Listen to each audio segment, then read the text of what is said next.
Hello there, ladies and gentlemen, and welcome to another episode of CookieCast. Today on CookieCast, it's a football podcast. And guess what? Yes, we've got a guest. Oh yeah, it's Guest O'Clock. You might recognise him, whether it's that you're listening to his voice, or you're watching his beautiful face on the YouTube. You might recognise our guest. So, I'll just leave it there for now. Speaking of YouTube, if you are a YouTube subscriber, check's in the post, if you know what I mean. Wink, wink. And if you are subscribing audio platforms, SoundCloud, iTunes, then I'm sure I can dig a fiver out for you. So, here we go. It's football podcast, the Riverside Roundup, with special guest.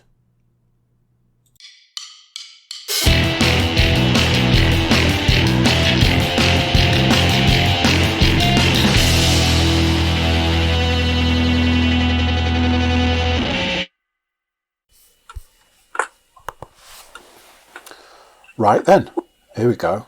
Paul, straight off the bat, just get us straight in with your amazing intro. Go.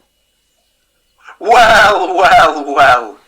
Here we are, back again for another week's roundup of everything. Well, I say everything football related, but mainly championship football related. And if you're watching this on YouTube, you'll notice there's a little special guest that's joined us this week. So we might even be getting a Humberside. Is it still Humberside, I suppose, or East Riding? I mean, it's not been Humberside for at least the last 15 years, Paul, so, thanks for keeping up. So what you're saying is it's possibly not been Humberside since I was alive, but, You're 15. You're looking well on it. Yeah, it's just, I don't know. But yeah, we'll be getting a East Riding of Yorkshire flavour to the podcast this week. But yeah, welcome along to another episode of the Riverside Roundup.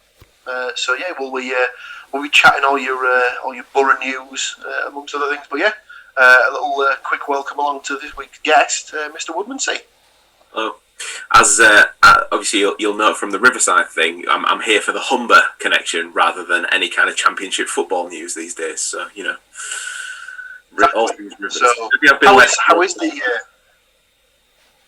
the bridge and how is the estuary doing these days? I don't know. I've been in my house for the last year, so. Okay. Understandable. Great answer. Do you remember when something like that would have been a joke? I've been in my house for a year. Now it's like, yeah, we all have, mate. Yeah. So I had an amazing intro to let people know that Stu was I was going to go with the man with the munchiest wood, Mr. Stuart Woodmansey. But no, it was. This just has a lot to answer for with that, doesn't she? Oh, one of the greatest moments in sporting history, ladies and gentlemen. One that you're not going to hear about now.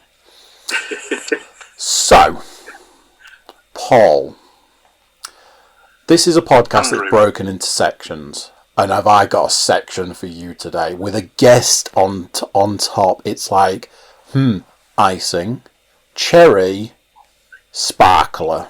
Let's put it that way. But the way we like to start the ball rolling is with a little section that we call This Week in Football. So, I hand over to you and you tell us what's been going on this week in football. Well, I don't know. I don't know. Specifically for me, it's felt like it's been a rather quiet week in football, personally. So, off the top of my head, the main thing is that in yesterday evening's games, not in the Premier League, not in the Championship, not even in the Champions League. It was in League One. It was I believe it was Ipswich versus Charlton, essentially. But the Ipswich player Alan Judge was, in his opinion, he was fouled on the outside of the box. So obviously, as players tend to do when they're feel they've been wronged, they go to the referee and voice their opinion. Now, normally the referee would either just sort of like tell them to go away, or say that's enough now and stuff like that, and just retreat, blah blah blah. No, the referee in this game decided, this guy wants a piece, does he? In that case, I'll just shove my face straight back into his and basically say, "You want some, little man? You want some?" And then I'll forcefully book him, and then just tell him to piss off, basically. So this is like, as I mentioned it briefly earlier, I got a nod of approval from Stu. So obviously Stu had seen this as well, and it looked a little tasty. Like at one point, it looked like at one point I'm going to check to see if it was Charlton, because if I'm saying it's Charlton, then I'm looking like a right mug here. I mean, the BBC built opposition players with the BBC built it up horrendously, because obviously they've got an article to write, so they've described it as him locking heads. How is that even a thing?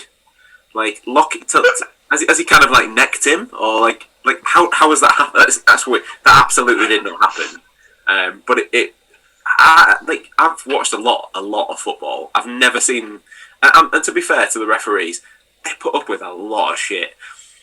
And in a weird way, if crowds were even a thing anymore, I'd understand it if a referee squared up to somebody in the crowd. Not an actual player. That's just bizarre. No. So, after all this time I was saying it was Charlton players and stuff like that, absolutely Northampton, so no idea where I've got that from. It's obviously because the Northampton players must have had like Hummel chevrons on their arms, like similar to the Borough shirt, and I just assumed that it was Charlton because Hummel made Charlton's kit. But so obviously after he squared up to Alan Judge, the Northampton players have basically sort of had to get in there and sort of like not so much push him away, because then you'd be putting your hands on an official, but they've had to try and sort of like ease him away from the player. And as they've sort of eased him off, he's already got the yellow card out, and he's almost sort of like he's booked him in a way that I've never seen a ref sort of give a card before. He almost he flicked it in the air as if he was like, "No, fuck off," or something like that. It was proper like forceful the way, flicking the V's as if he was doing it that way. But the only ref I've ever seen that's been sort of not forceful but more well, I suppose it is forceful, was the old Italian ref Pierluigi Collina. He was a guy who basically didn't take any shit on the pitch, and that was a very sort of similar ilk to it with him. But just bizarre, absolutely bizarre. Just as I've just looked some of this stuff up, because I'd obviously seen the incident. I hadn't seen any of the rest of the game or anything like that. There is an article currently on the BBC of him. The referee Darren Drysdale also showed a red card in that game in stoppage time. If you've got a little second, take a look, because it's the first time I've ever seen a referee give a red card with a smile on his face. That guy was having himself an evening. Is the Well, it's brilliant, because so on the Sky Sports app, it has come back with an update of referee Darren Drysdale apologises after squaring up to Alan Judge during Ipswich's goalless draw with Northampton. I wonder if it says what he said. Ooh. I fully understand that it's important for us as referees to maintain our composure throughout the game and always engage with players in a professional manner. I'm sorry that I did not do that last night, and I can only apologise to Alan and Ipswich Town. I'm sure that helps this morning. Yeah, pretty much. Paul Lambert had said afterwards as well, been quoted as saying that if Alan Judge had behaved in the same way towards the ref, he'd probably be looking at a 6-month ban. He's not wrong.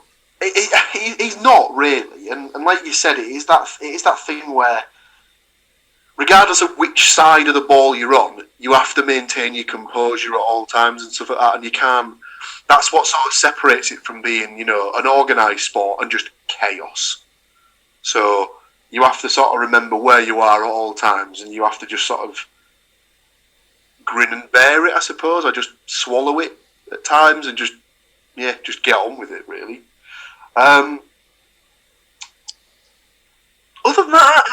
can't really think of anything that's happened, to be honest with you.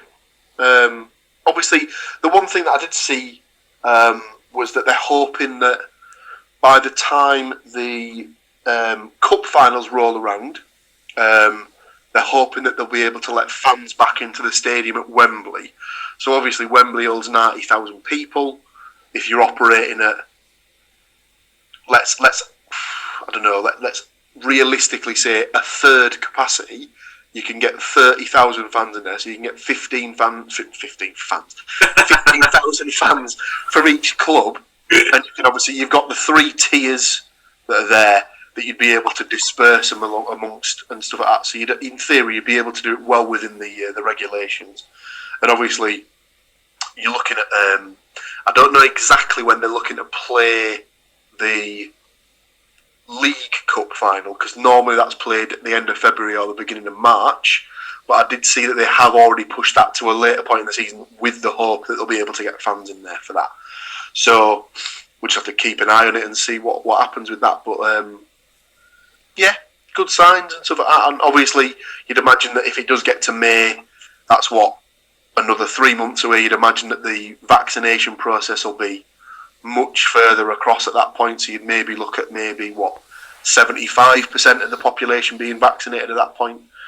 You know, the lateral flow tests might be even quicker than half an hour to get the test results back in. So, because I saw they were saying that about nightclubs, weren't they, in theatres, where they were looking to do get patrons back in by having a lateral flow test, and if you manage to come back with a negative, I don't know what I'm saying tonight. If you came back with a negative result, then you're allowed entrance because you can't transmit or whatever. So, can you imagine that though? Like, how many people are they going to get taken up on that?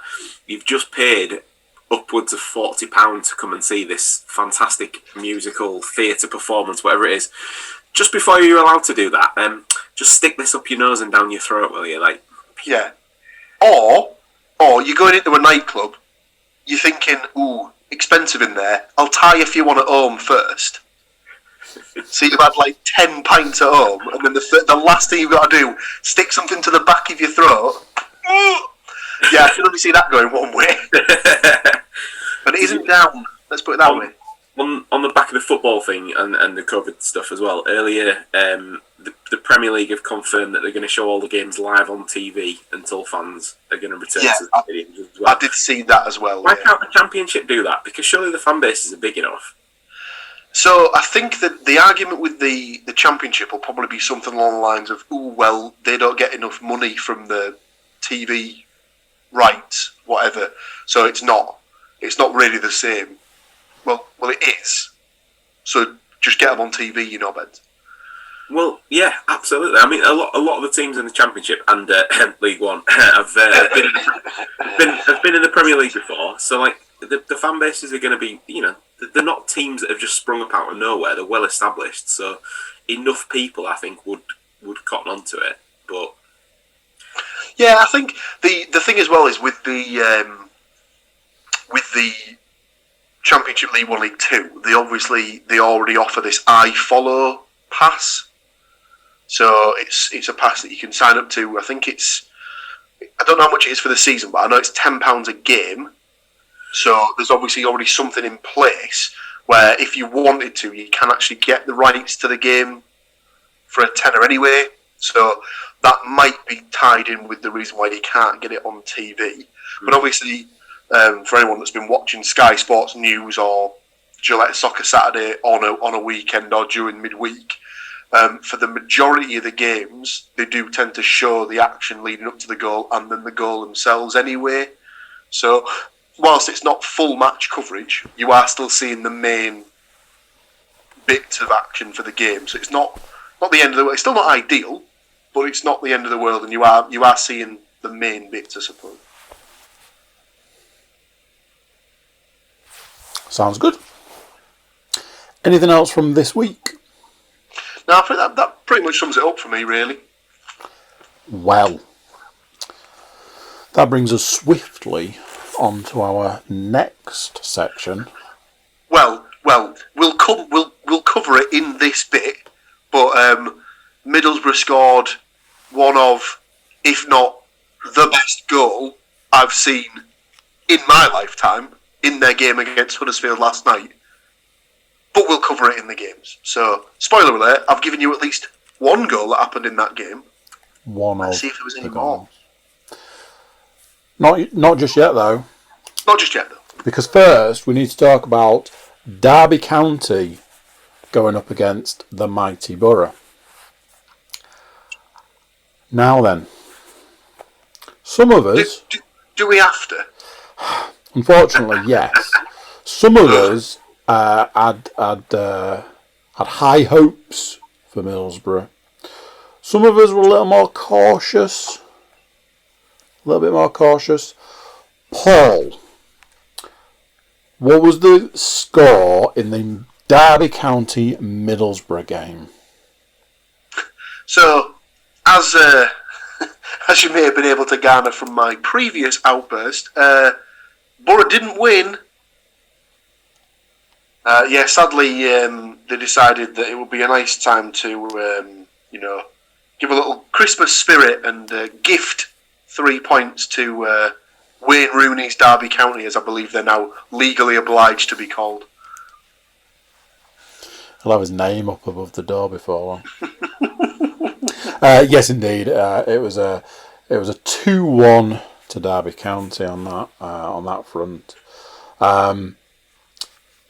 Paul had faith in his boys, just a little one goal.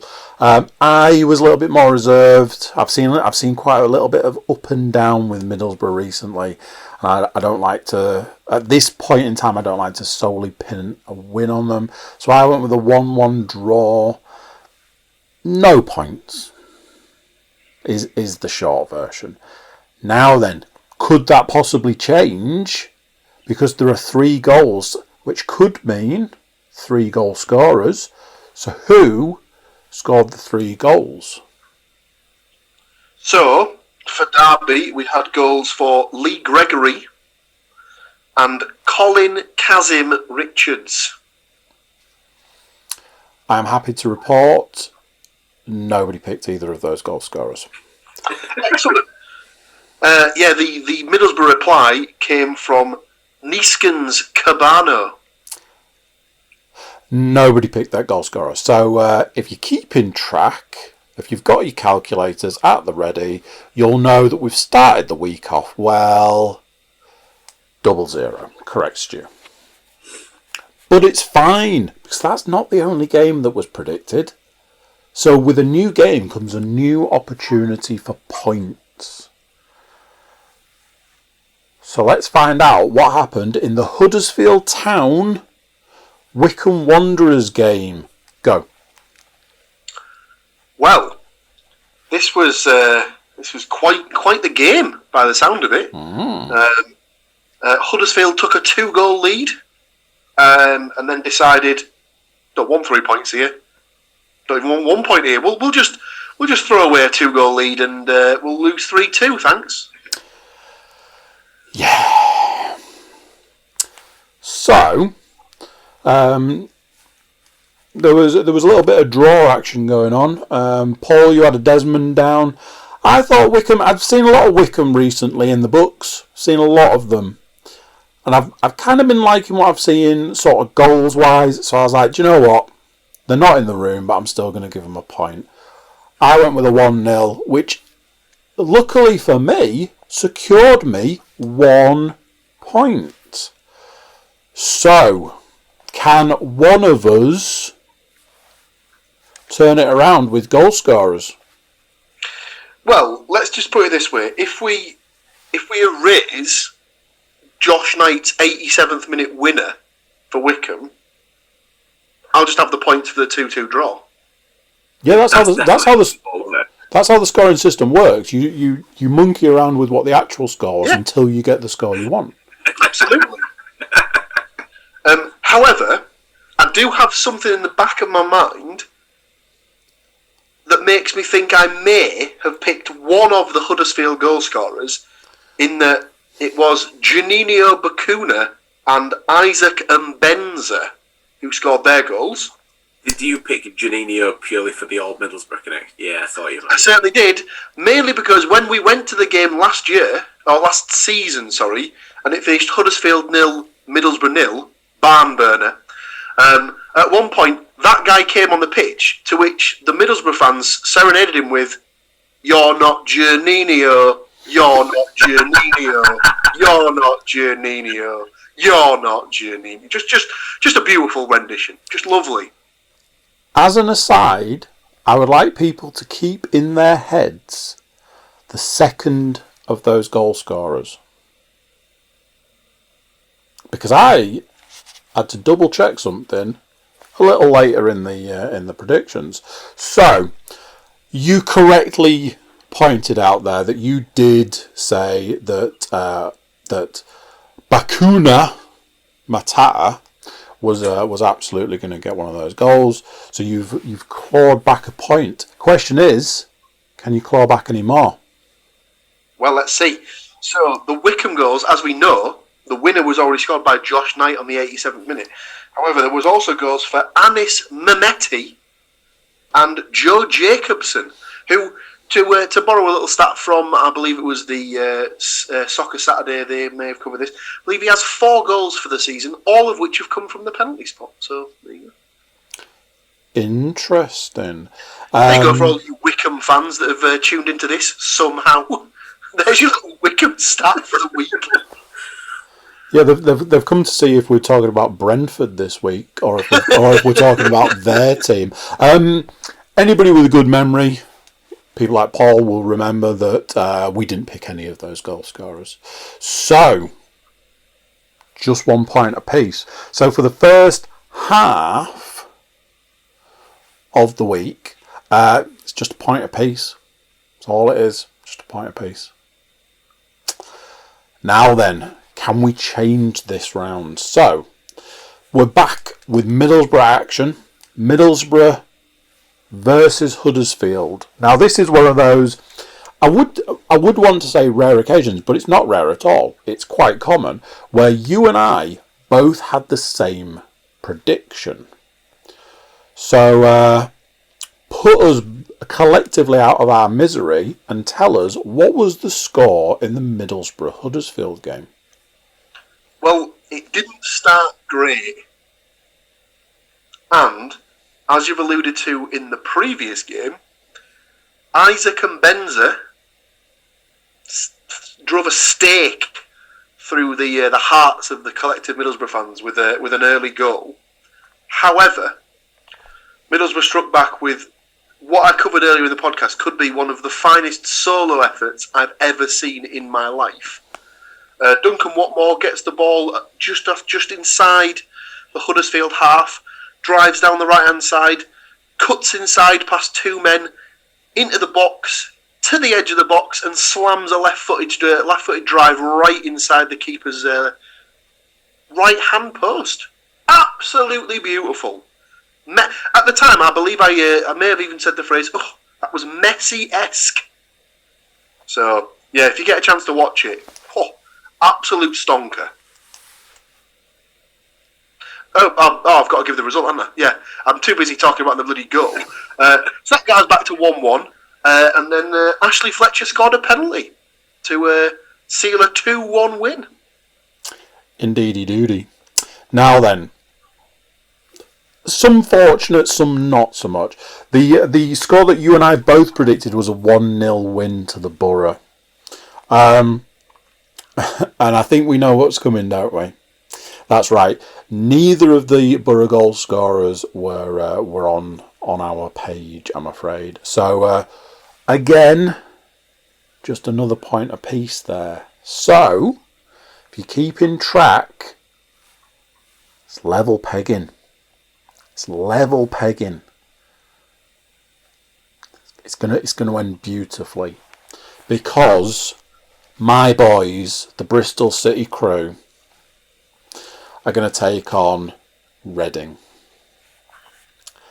So, this is where men become boys and boys become men. I don't think that's the saying at all. But anyway, now I can tell you this. I can allude to this, that there was a difference. There wasn't the same score predicted. a lot of differences going on with the goal scorers. It's anyone's game at this point. Paul, Bristol City versus Reading. What was the score? It was a comfortable 2-0 win for the Royals of Reading. Yes. So, Paul went with a 1-2 and I went with a draw. Yeah. So I think,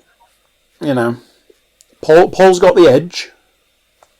But let's not forget there are potentially two goal scorers to pick from here. So it could be like, there could be clawed back maybe. Let's find out, Paul. You're not going to be happy, Andrew? I'm not. The first goal was scored by Lucas Zhao. It was. But it's fine because we've still got a goal left. Here we go. The second goal was scored by Michael Morrison. It wasn't the guy you picked. It wasn't the guy I picked at all. But you did pick. Lucas Zhao. So that's two. That's two from.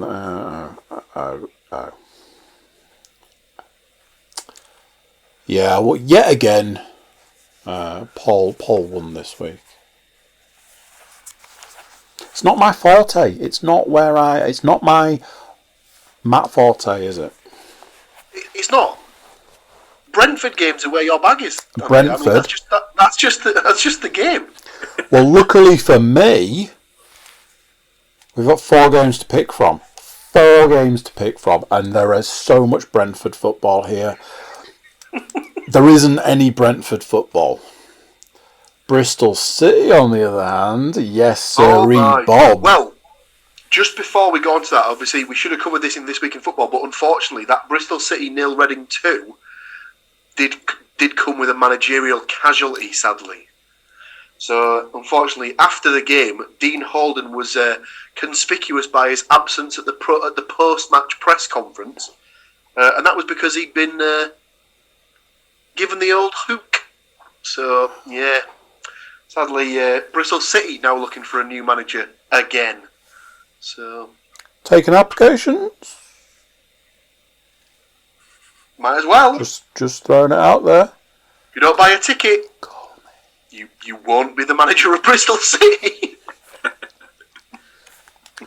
As we can see from my predictions, I am the man for the job. Anyway, as is the way that we like to do, we like to predict games. As we've been doing with this season of this particular podcast, we are trying to look into the future.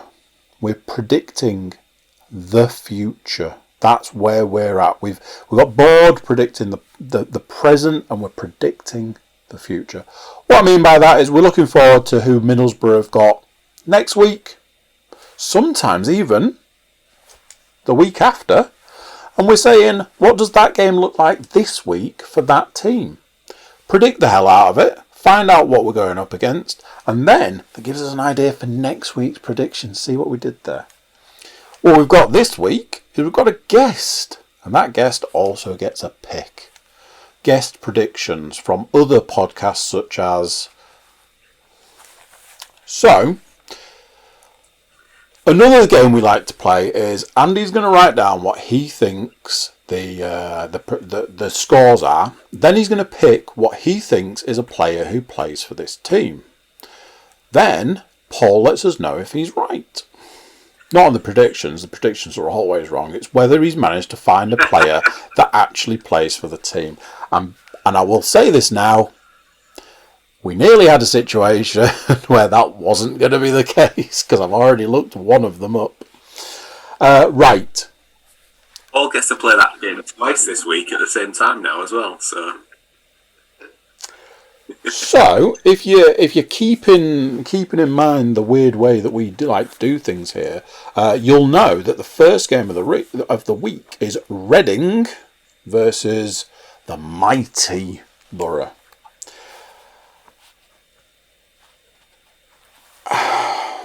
So, normally, Paul would go first because I've already made my pick. My correct pick. But, we've got a third dimension now.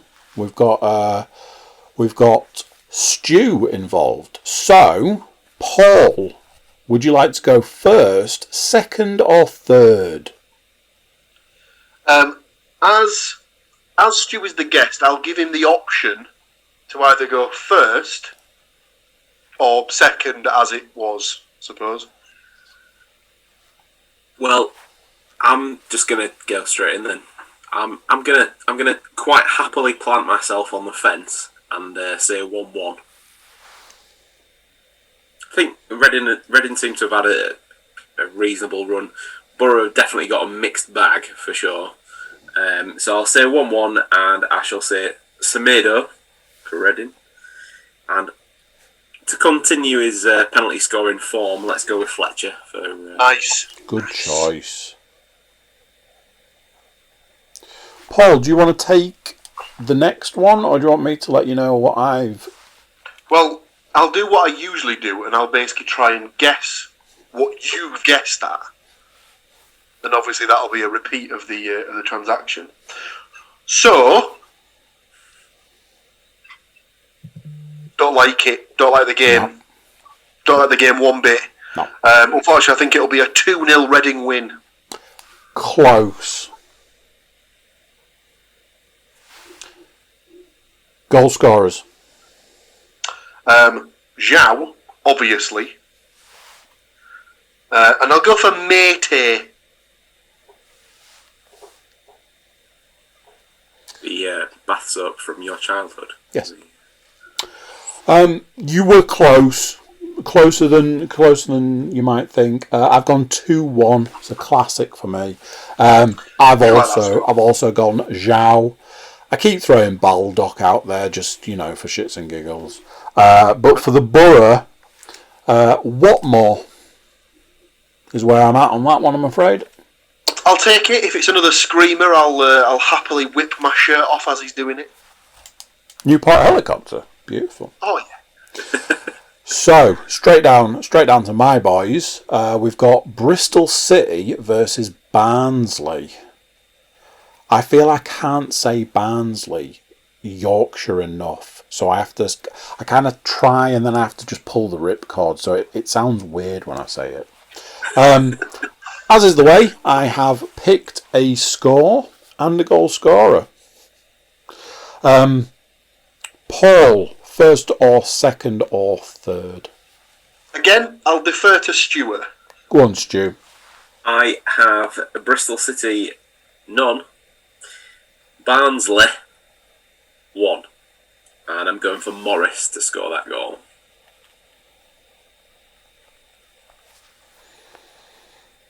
Okay, well, you've gone the polar opposite to me, because I've gone Bristol City 1, you've got to support the boys, haven't you? Barnsley 0.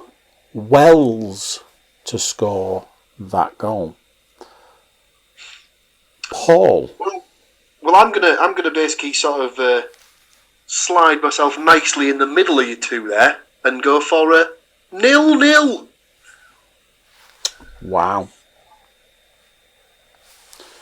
Okay. Are you doing monies? I'm doing them as we're going along, yes. So, if you give the details of the next... You said 1-0 Bristol City, didn't you?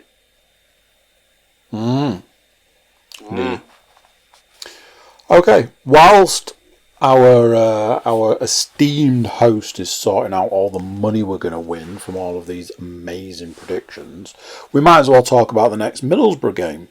So, as you can see a pattern building here, we've got Middlesbrough versus Bristol City. Paul's preoccupied. Stu, do you want to go first or second? Well, I'll stick with it and go straight in if you like. I will go for 0 for Bristol, or 0, if you will, and 2 to Middlesbrough.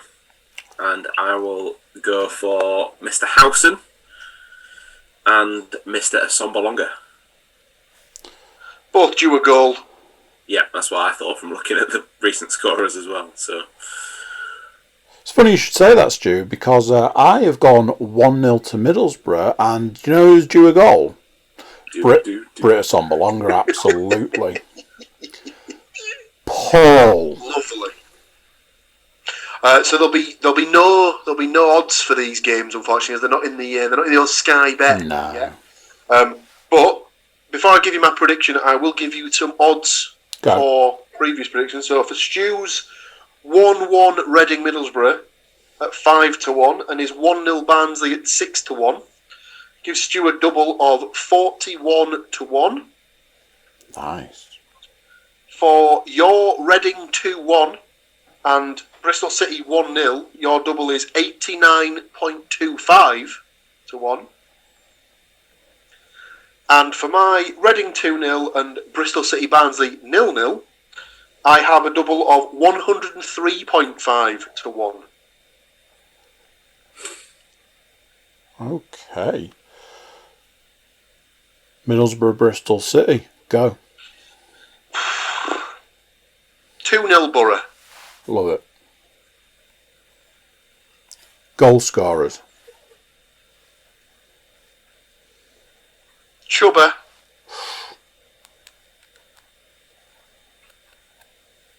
Cabano.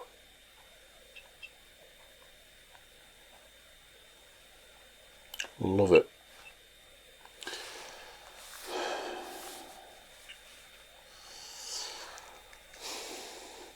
Now then, we have got another game to predict, but unfortunately time is not our friend, and with 3 beautiful picks to go through and our newest, most favouriteest segment and the Any Other Business, I think what's going to be best at this point in time is just take a breath, let's say, and then we'll come right on back. So bear with us 2 secs.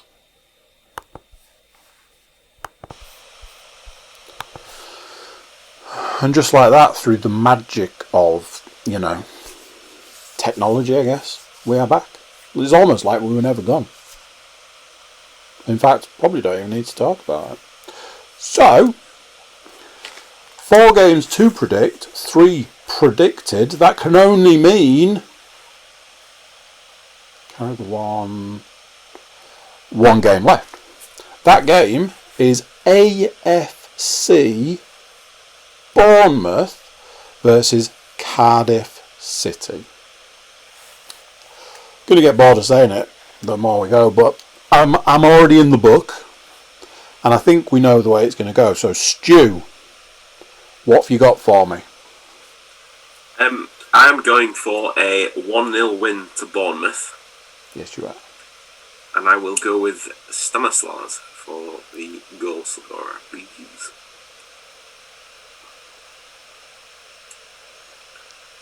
They seem to like a 1-goal margin, so they're at home. 1-0 home win is winning. Very interesting. Very interesting. Paul, do you want to give me yours? So, obviously this, for the eagle-eyed, as we like to say, will notice that this is ex-Middlesbrough manager Jonathan Woodgate's current post in his position as caretaker manager of Bournemouth. So, depending on whether they've got a new manager in place, don't know if they will, but obviously he's currently the one running the ship there. I don't think he's had a loss yet, so I'm going to put him down for his first loss if he is still the manager in place.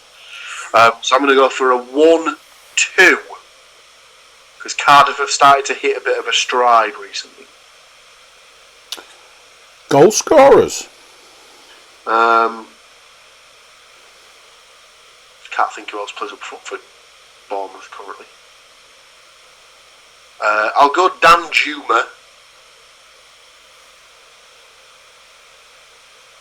You don't want to write that down, do you? Are you sure? Why? I think Mr. Cook may have picked that. Yeah. Mr. Cook may have tried to pick that. Is he injured? I couldn't find him listed, so I went through the book to find possible players, and I was like, oh, here we go. I was like, do you know something? I've had to go back a fair way to find these names and stuff. So I looked and I was like, couldn't see listed. So the reason is because that's his name. Oh. Arno Danjuma Gröneveld. Alright. But on the back of his shirt, he wears Danjuma. So everyone, like on the commentary, everyone always says Danjuma, because that's what you would imagine you would say. So, yes, Danjuma, please. Okay, job done. And for Cardiff, I'll have a brace from Kiefer Moore. Okay, well, I like what Stu's putting down, so I also went with a 1-0. But because I couldn't go with Danjuma, I went with Solanke. Yeah, that's a fair enough pick. So, 4 games to predict. 4 games predicted. That can only mean one thing. That's right, we're at the end of the prediction section. And this sound means the book is closed. Now then, Stu, you'll absolutely be familiar with the principle of beat the jock. Now here, I know it's the red air that's doing it, but you know it's. Here at the Riverside Roundup, we have our very own jock. So I've been throwing it out to the social media to tell these people, right, somebody out there can absolutely take him down. I reckon it's possible, and I reckon this week I am the man to do it. So what I've gone with is a little bit of column A and a little bit of column B. So Paul actually put forward a suggestion, which I ran with, but I didn't want to get too ahead of myself. So here's what we've got. Stu, you are invited to play along, but it might need some explaining, and this is where it's going to get weird because I'm going to get Paul to explain. Paul, I might have got this. I'm saying this now. I might have got this so wrong. I might have pitched this one too low. Paul, can you tell us who George Camsell is? Yes. Go. I believe he is Middlesbrough's all-time leading goal scorer. He is. Anybody guess where this one's going? You want to know what his favourite food was? Which sock he put on first? It was chips and egg. George Camsell is Middlesbrough's highest goal scorer.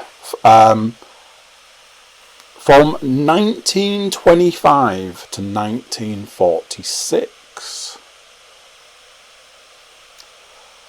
So, way back in the day.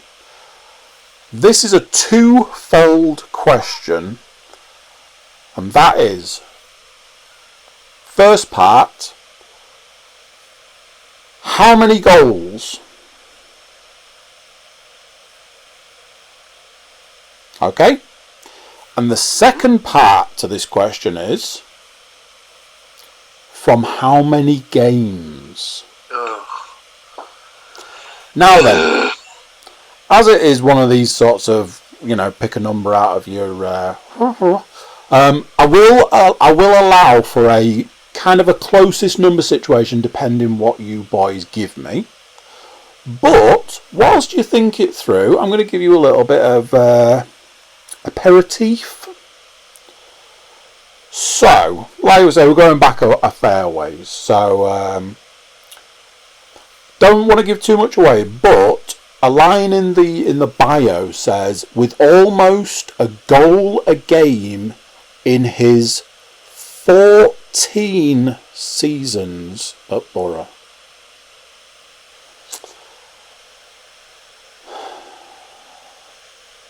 He was an ex-minor. Smashed all known goal-scoring records. It was no flash in the pan, as the modest hero went on to be club top scorer for the next 10 seasons after the season that they're talking about, which was this huge thing. Absolute monster of a goal scorer. But can you tell me how many goals, to the nearest, over how many games? Stu, before you let it rip, I think we'll probably need to. So, Stu, how many goals?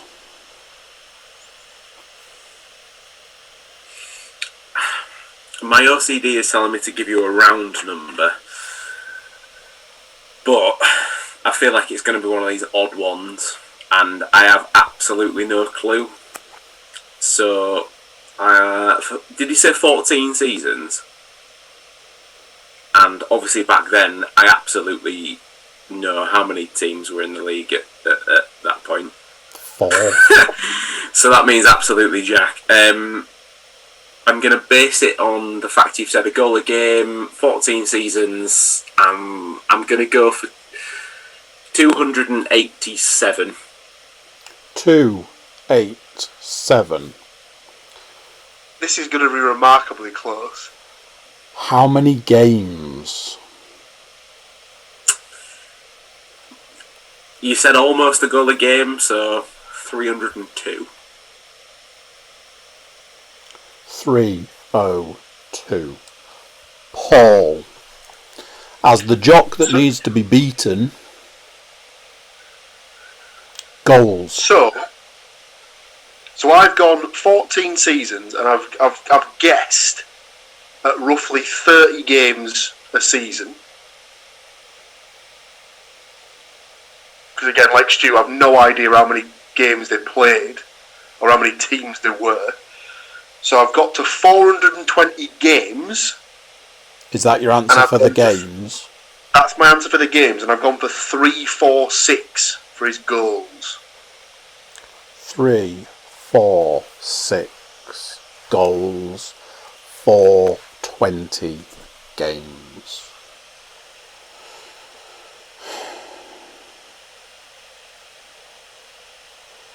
Why has he got that You're look? an absolute disgrace of a man. Don't tell me I've got it spot on. You haven't got it. If so, it's ridiculous. You haven't got it spot on at all. Of course you haven't got it spot on. I mean, you're only one out. God, dude, God. So a lot of people might have seen me sort of on my phone. I can honestly hold my hand up and say all I was doing was this. This was no flash in the pan, as the modest hero went on to be the club top scorer for the next 10 seasons, culminating in a career total of a staggering 345 goals. You were a little bit out on the games, I'm afraid, out of 453 games. That's an extra. That's like an extra 30 something. So they probably played about 32 games a season then. If my maths is right on that. Unfortunately, Stu, you did not beat the jock. I did not beat the jock. Again. So's lads. It's almost like we're trying to beat him at questions about his own football team or something. So that's why I said I think I brought it a little bit too close, because I was like, I think I've gone high with the pick a number sort of situation, because then you're talking about crazy numbers.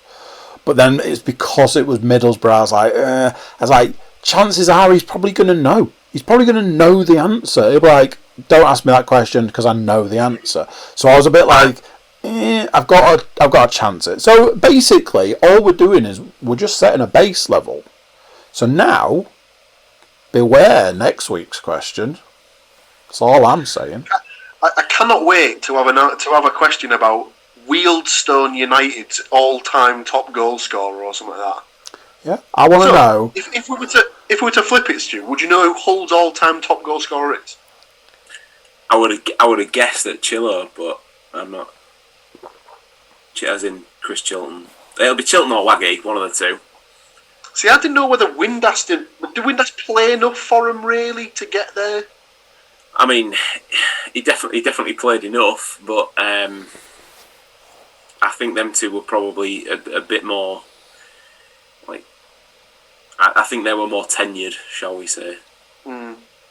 What you need to, as a bit of an inside joke, what you need to do is ask Paul about Bristol's, because he'll fall asleep halfway through the question. So that's. If you know, you know. Is all I'm saying. Oh dearie me. Well, I mean, at this particular point, anyone who listens to the podcast should know because Matt tries to drop it in every time. He's a big fan of Bristol. So that is the section that we're touting as beat the jock. At this point in time, nobody has beaten the jock, and I invite anybody out there, even with a scrap of knowledge about the game, to get involved. Hit us up on the Twitter. Find some way to send us a message on Instagram, or simply drop us an email. All of the deets are on the website, so get yourselves over there, get that information. Paul, you were about to tell us who Hull's highest goal scorer is. Well, I have. So Stu, what were your guesses? It'll be Chilton or Wagstaff. I would have gone, like I say, Chilwell first. So Chris Chilton is the club's top goal scorer. Do you want to guess how many goals?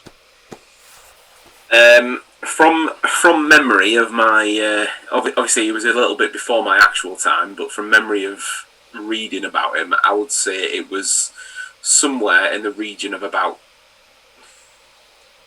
maybe about 210-ish. You're really close. It's 222. How nice is that? 222 goals in all competitions. Nice. There we go. Yeah, not too bad. You take that. So, the last segment, not to spoil it, but we're drawing to a close here. The last segment we like to call Any Other Business. I'll throw it out to all people involved here. So, Stu, any other business? Just a tiny little big up for the fact that my team have been going through a little bit of a slump of late, but managed to pull out a 5-0 win against Wigan tonight. So, well done, boys. Second in the league. Definitely not game stand on top, but it's funny you say that because I was actually going to bring that up as part of my Any Other Business. So I was going to say the the podcast listeners who were listening back in the You Can't See the Forest for the Tees days may recall an episode last season where I believe we dissected I don't know if you came on, Stu, to talk about this game or whether you were too furiously irritated by it to not want to be any part of it. But towards the end of last season, there was a game where Wigan played Hull, and unfortunately, it was very one-sided, and Wigan ran out 8-0 winners. You know, like in the Avengers, there was like the blip. Like when that game happened, that was like the snap, and like no football exists between then and now. So. Well, what I was going to say was obviously that no one likes getting beat 8-0. It's happened to Borough before, but obviously, would you take tonight as a little bit of a mark of revenge for that particular game? I mean, if they're going to be like the professional sort of outfit about it, the 8-0 shouldn't have any bearing on it. It's an entirely different situation, and for where Hull were at that point last time out to where Wigan are this time out, tonight's result is absolutely a reflection on the way that their seasons are going respectively. So regardless, I mean, am I happy about it? Of course I am. But at the same point, from how last season went, like we were absolutely dire last year, and you know I can't even say we didn't deserve it, because they were a terrible side last year. I mean, we could do a whole other 4 hours about the reasons for that, but let's not. But yeah, it's just a sign of the times. Like last season, just draw a line under it. This season, quite happy with the result. The results have been a little bit up and down of late for Hull, so I'm a 5-0 win has got to do everything for confidence. Now, obviously, in a week's time, this will probably age ridiculously well when we've been tonked by the same score. But we'll see. It's given me a little bit more hope, so we'll see how we go. The only piece of business I had left is just a little check on the old Twitter, and the hashtag Get Stu the Riverside Roundup co-presenter job is actually trending right now. So thank you to all. Hashtag ever. That's the other hashtag that goes with it. Yeah. Thank you all for getting that up there and trending, and yeah, keep the votes coming in. I think applications might close at 11 p.m. today, so we'll. It's funny you should say that though, because then just under it says "Beat the Jock" is also trending, and then with a stick is. I can't possibly imagine what's going on there. Oh, is it that time already? Oh God, you better end the podcast quick.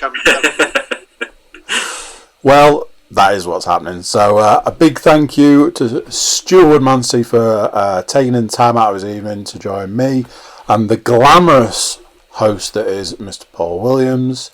This has been the Riverside Roundup. Thank you for listening and watching, and generally being a part of this. Send in your Beat the Jocks, and until next time, we will say bye. We will see you then.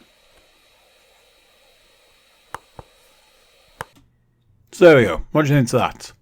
Did you enjoy the guest? I enjoyed having the guest, and I'm sure Paul enjoyed having the guest too.